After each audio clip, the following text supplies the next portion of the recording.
Jangan berikan ruang, jangan berikan kesempatan, jangan berikan mimbar, jangan berikan panggung kepada orang yang suka ngadu domba habaib dan ulama. Setuju?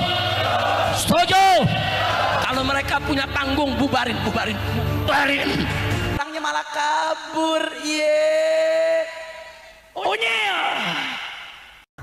Saya tanggung jawab dunia akhirat. Siap bubarkan, siap bubarkan.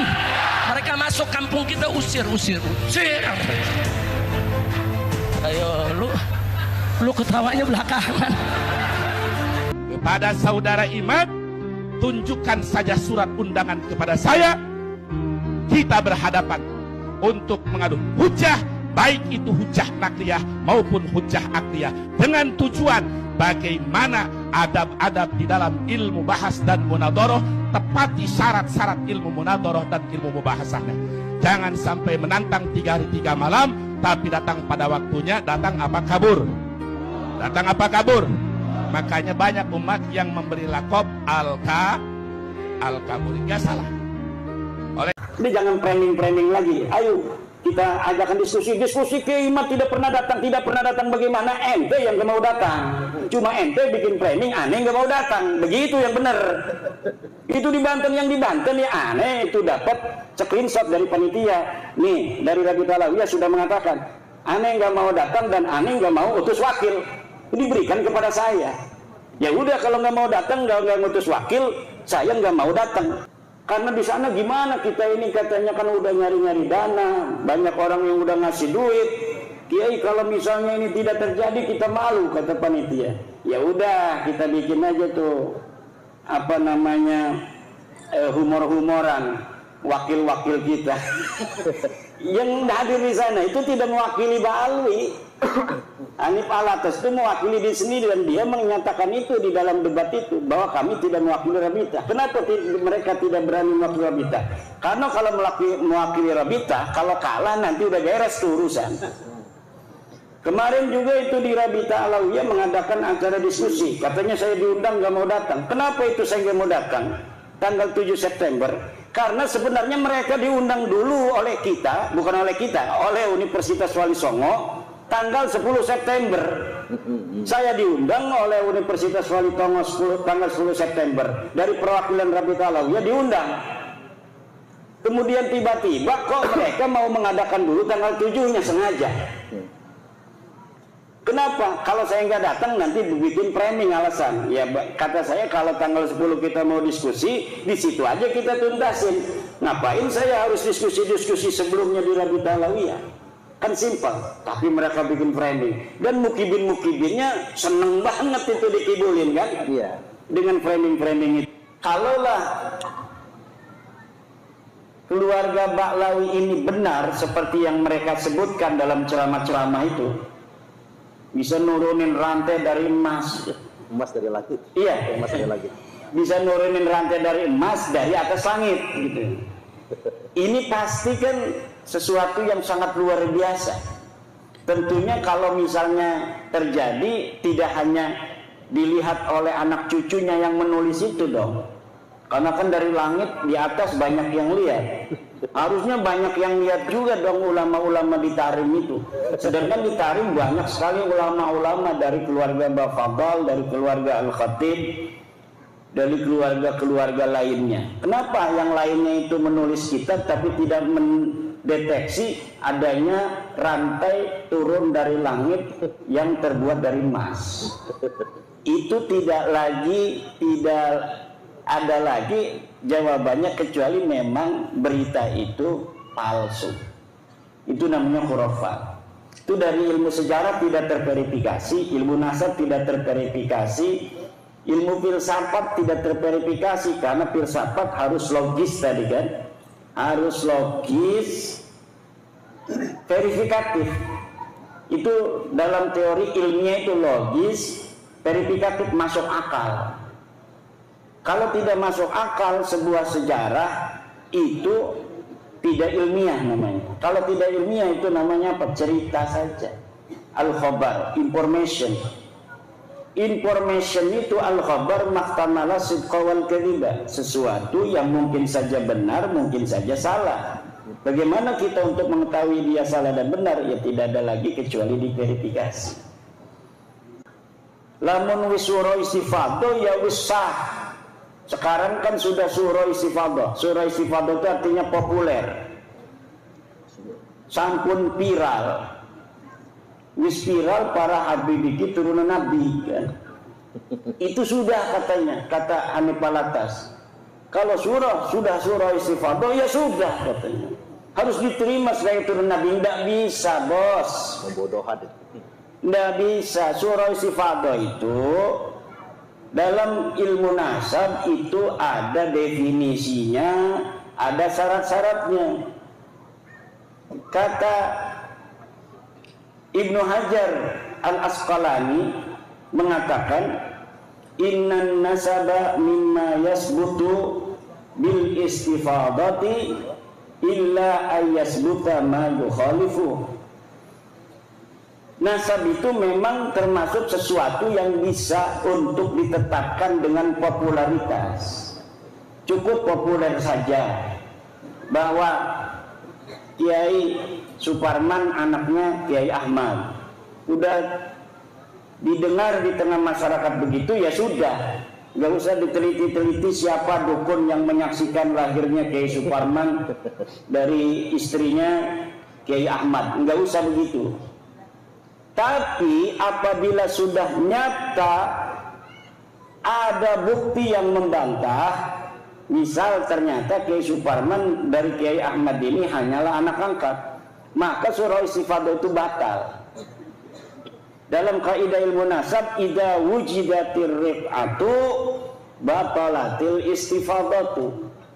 Apabila kitab sudah ditemukan, maka istifadah itu batal. Nah sekarang kitabnya sudah ditemukan, As-Syajarah Al-Mubarakah. Anaknya hanya 3, Ahmad bin Isa, Muhammad, Ali dan Husain.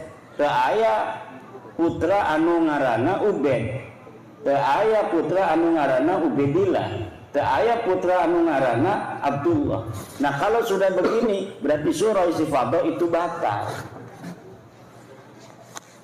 Katanya kan sudah ada di dalam kitab nasab abad 10, yaitu kitab nasab yang pertama kali mencatat Ba'lawi sebagai turunan Nabi itu adanya di abad 10 Pak. Jadi orang yang diakunya ada di abad keempat, Ahmad bin Isa 345 Hijriah, baru ditulis 651 tahun kemudian. Jadi orangnya itu ada di abad keempat, baru dicatat punya anak namanya Ubed ini tahun 996 Hijriah. 651 tahun dalam sebuah kitab yang namanya Tuhfatul Talib. Nah, sebuah kitab walaupun kitab nasab, kalau kitab nasab ini adalah termasuk kitab nasab hadisah, ini tidak bisa mengisbat orang-orang yang qadimah. La yumkinunal hadisu anin nasabil qadimi binaan ala ma warada fil kutubil hadisah.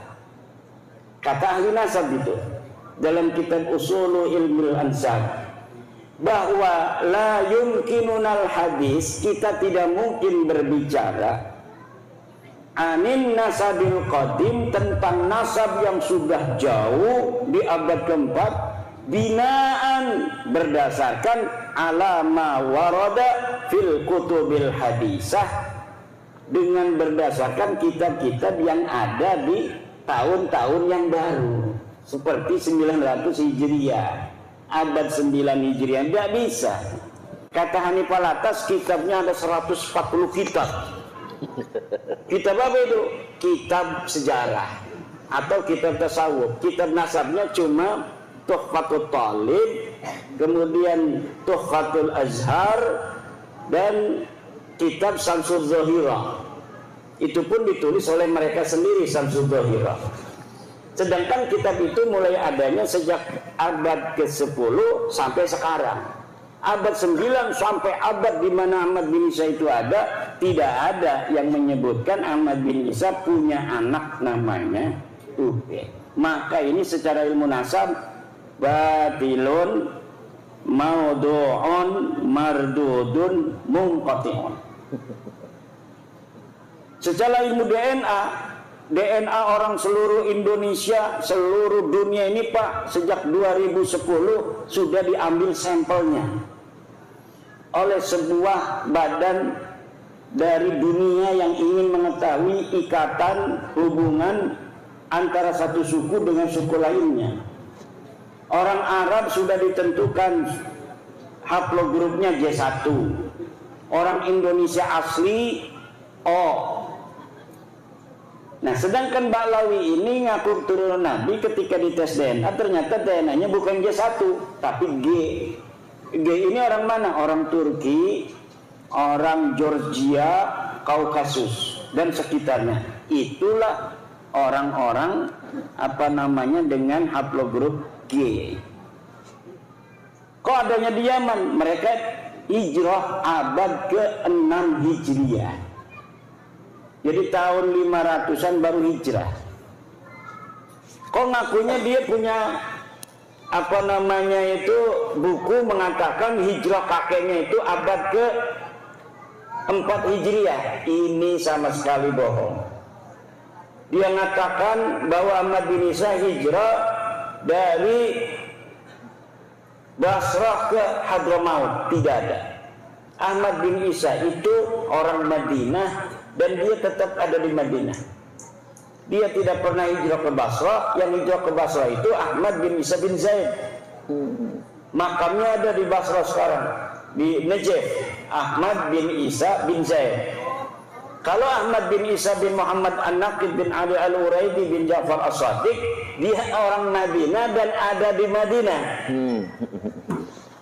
Di mana makamnya? Kalau misalnya Kiai Imad tidak mengatakan makamnya ada di Basra atau makamnya ada di Hadramaut, di mana makamnya? Enggak penting mengetahui makam. Karena miliaran manusia dari zaman Nabi Adam, hanya beberapa yang sampai sekarang ini masih ada makamnya. Kakek kita aja coba urut kakek kita 5. Apakah seluruh kakek kita 5 itu makamnya masih terdeteksi ataukah tidak? Mungkin hanya sedikit orang yang bisa mendeteksi 5 leluhurnya makamnya masih utuh. Kecuali mungkin dia orang besar, kecuali mungkin dia ulama besar, makamnya dijarahin orang. Tapi apa iya 5-5-nya itu akan jadi orang besar semua? Biasanya ada aja yang nakal. Atau jadi orang biasa-biasa saja dan makamnya kemudian dilupakan.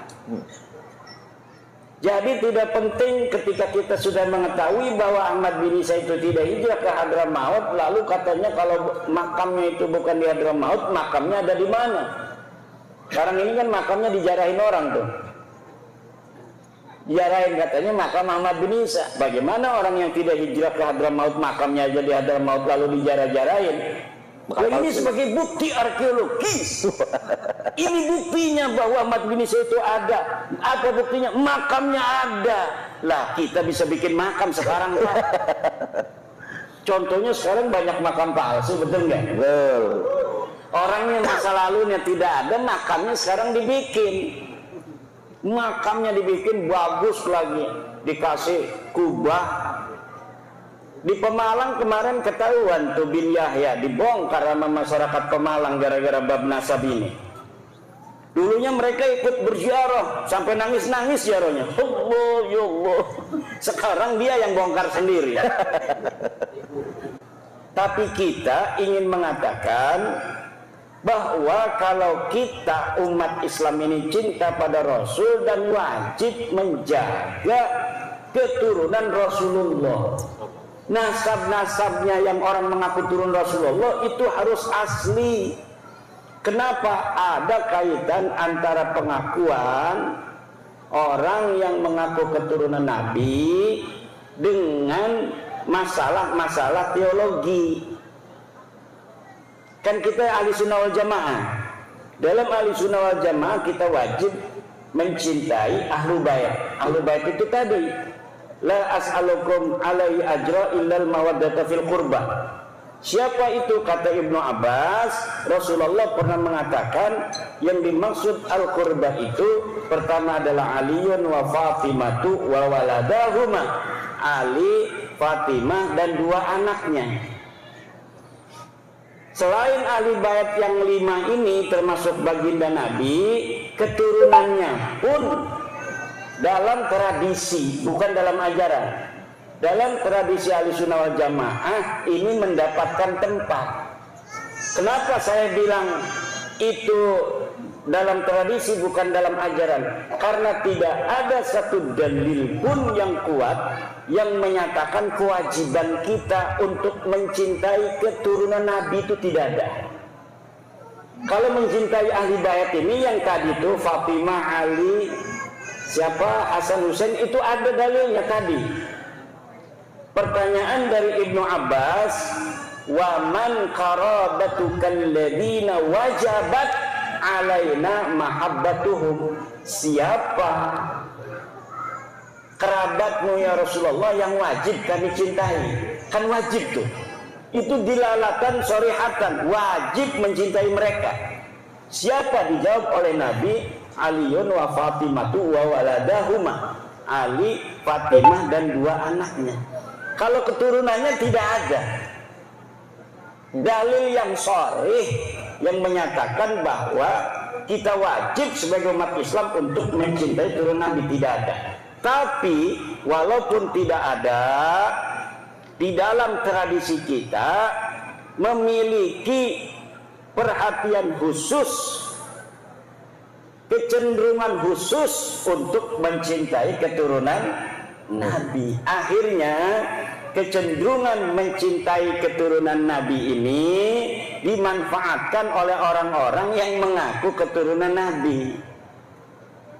Maka bapak-bapak, ibu-ibu, sampai sekarang ini seluruh dalil-dalil saya yang saya sampaikan tentang keterputusan nasab mereka itu belum bisa dijawab, baik di dalam bahasa Arab maupun dalam bahasa Indonesia. Dalam bahasa Arab saya sudah mengarang Al-Mawahib Al-Laduniyah fi Qita'i Nasabi Ba'alawi ibn Ubaidillah. Kemudian saya juga mengarang kitab I'anatul Akhyar fi Jawabi Syekh Abdullah Mukhtar. Ini ada seorang kiai, Syekh Abdullah Mukhtar, yang menjawab tesis saya dengan bahasa Arab. Kemudian saya tulis jawaban-jawabannya dalam kitab I'anatul Akhyar fi Jawabi Syekh Abdullah Mukhtar. Kemudian saya juga mengarang kitab Al-Ma'arif Ar-Rabbaniyah fi Hibdin Nutfati An-Nabawiyah. Ini adalah jawaban untuk Kiai Qurtubi dari Lebak. Dia bikin kitab namanya kitab Ihya'ul Mauta, menghidupkan orang-orang mati. Itu Fakih Muqaddamah gitu. Kemudian di dalamnya ada dalil-dalil dia. Saya jawab semua dalilnya dalam kitab Al-Ma'arif Ar-Rabbaniyah fi Hibdin Nutfah An-Nabawiyah. Dan semua kitab saya itu, para kiai, ada di internet yang bisa di-download, kemudian bisa di-print out gratis. Siapa saja yang masih memiliki keraguan terhadap apakah Balawi ini cucu Nabi atau bukan, itu bisa melihat dalil-dalil saya. Dan apabila ada yang mau membantah, dipersilahkan untuk membuat kajian yang sama dan kemudian dituangkan di dalam sebuah kitab atau sebuah buku. Baik yang berbahasa Indonesia, yang berbahasa Arab, itu kebanyakan saya langsung menanggapinya dengan tulisan. Yang membuat tulisan saya balas dengan tulisan. Ada dari Tarim, seorang Habib dari Tarim sudah mengirim sejak awal. Dia bikin kitab, kemudian saya jawab kitabnya. Ada dari Saudi Arabia, bikin kitab bantahan, sudah saya bantah. Kemudian dia tidak bantah lagi. Ada lagi dari Malaysia, bikin kitab, kemudian saya bantah, tidak bantah lagi dia. Namanya Al-Mahdani. Yang berbahasa Indonesia, Rumel Abbas, Kalau dia ini agak logis, karena apa? Karena dia berusaha untuk mencari kitab-kitab abad ke-5 ke-6. Dia katanya mendapatkan, setelah saya teliti, ini kitab tulisannya aja abad ke-6, tetapi ternyata ditulisnya tahun 1960 Masehi. Baru 50 tahun. Jadi kitabnya saya sebut kitab palsu. Dari mana saya tahu palsunya itu?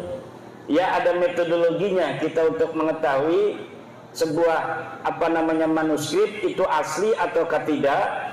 Kemudian apakah manuskrip itu betul-betul sesuai dengan yang diatribusikan namanya. Diatribusikan katanya ini adalah Abul Qasim An-Nafat, diatribusikan Sa'aduddin Ad-Difari, diatribusikan Abil Hasan Al-Allal.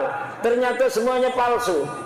Dan saya sudah membuat, coba cari di internet manuskrip palsu Ba'lawi versi Rumel Abbas. Itu bisa di-download, bisa di-print out, bisa dipikirkan oleh bapak-bapak sendiri. Benar nggak itu Rumel yang mengatakan dia menemukan manuskrip, kemudian saya katakan palsu, dan saya sebutkan bagaimana dalil-dalil sehingga saya bisa mengatakan manuskripnya palsu. Kitabnya baru dibikin 1960-an. Itu ada, tinggal di-download. Di-download itu Pak diambil, kemudian bisa di di print out oleh anaknya. Minta anak tuh katanya, saya pengen lihat itu.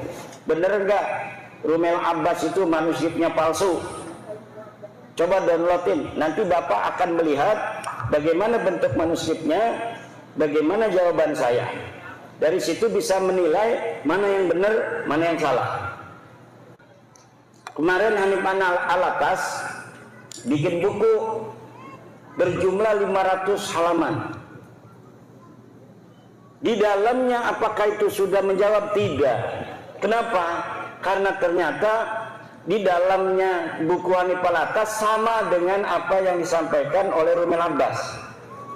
Jadi manuskrip palsu yang didapatkan Rumel Abbas itulah yang ditaruh di dalam kitab-kitab itu, mengenai tentang data-data yang ada di abad ke-4, ke-5, ke-6, pokoknya sebelum abad 9, ketika mereka mengatakan menemukan, ternyata bohong. Kita bisa uji kalau ketemu di satu ruangan, dalam satu meja, di situ ada profesor-profesor sejarah, dokter-dokter sejarah, kemudian kita berdiskusi, maka akan ada juri-juri itu yang akan melihat mana yang benar. Apakah klaim daripada Rumel Abbas, apakah klaim dari saya. Dan saya dapat membuktikan kepalsuan dari manuskrip Rumel Abbas itu. Nah, kemudian 500 halaman itu, dalamnya itu cuma hal-hal yang pernah didiskusikan bersama. Tulisan-tulisan tentang saya tidak mengakui ulama-ulama besar. Ulama-ulama Ibnu Hajar sudah mengatakan bahwa silsilahnya Ba'lawi ini nyambung ke Nabi gitu, di abad ke-10 Hijriah. Nah, Ibnu Hajar itu ketika menyebutkan silsilah Ba'lawi itu dalam kitab tasawuf, kitab sanad tasawuf. Kitab sanad-sanadnya itu banyak, ada sanad hadis, sanad fikih, sanad tasawuf. Pas bab sanad tasawuf, dia menyebutkan silsilah Ba'lawi dari gurunya yang Al-Idrus. Dari dia mendapatkan dari gurunya bahwa silsilahnya begini, sampai ke ayah saya, sampai ke kakek saya, ke buyut saya, disebutkan oleh gurunya.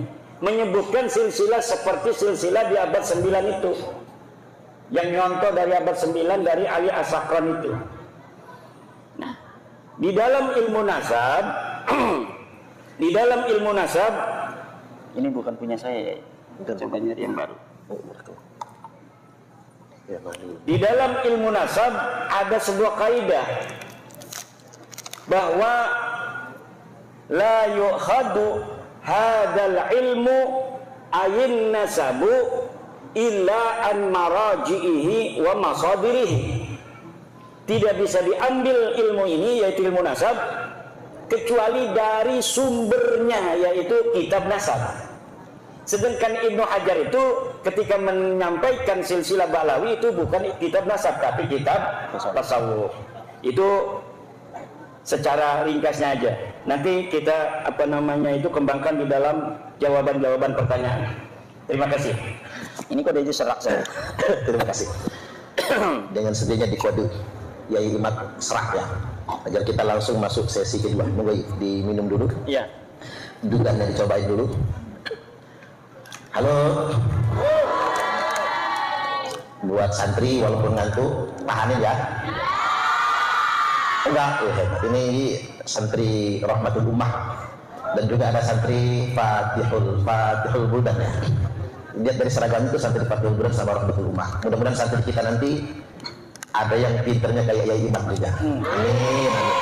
Yang penting istiqomah belajarnya. Baik, sekarang kita masuk sesi kedua. Dari paparan singkat tadi, kalau kata Kiai Nur Ihya itu ceto welo-welo ya. Kalau bahasa kampung saya ceteniang, ceto welo-welo ceteniang. Benar-benar nyata Habib Ba'alawi bukan keturunan Nabi. Bahkan tadi ngutip kitab Tuhfatul Thalib yang menyebutkan terakhir itu terbaru tahun 96 Hijriah. Berarti kalau dihitung dari tahun wafatnya Sayyid Ahmad bin Sayyid Isa, berarti ada 651 tahun jeda pengakuan tersebut. Maka bisa dipastikan Ba'alawi bukan keturunan Nabi. Tepuk tangan dulu. Nasab Ba'alawi ini tidak tersambung dan saya sering ditanya apakah bertanggung jawab nanti di akhirat. Saya katakan berulang-ulang, saya bertanggung jawab di akhirat bahwa Ba'alawi ini bukan turun Nabi secara ilmiah. Kalau misalnya kita mengikuti sesuatu yang tanpa ilmu, itu yang harus bertanggung jawab itu nanti di hadapan Allah. Wala taqfu ma laysa laka bi ilmun. Jangan kau ikuti sesuatu yang tidak ada dalilnya. Nah ini dalilnya banyak sekali. Itu kitab saya itu sampai berapa itu yang menerangkan tentang Ba'alawi putus. Ada kiai yang gak mau baca kitab saya katanya. Kalau baca berarti udah tahu. Nanti kalau udah tahu katanya kita harus mengakui bahwa Ba'alawi bukan cucu Nabi. Ada yang begitu.